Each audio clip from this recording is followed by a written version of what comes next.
Skoda Octovia with the 1.8 turbo 20 valve engine. It's one of my personal favourites.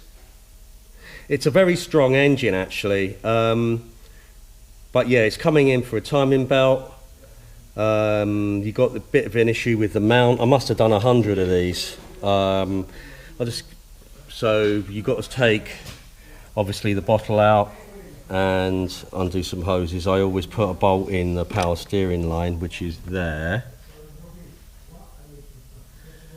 Okay, and you've got to take the crank pulley off down there, and I'm just sort of prepping it so I can take off the belt and replace it, and the water pump obviously.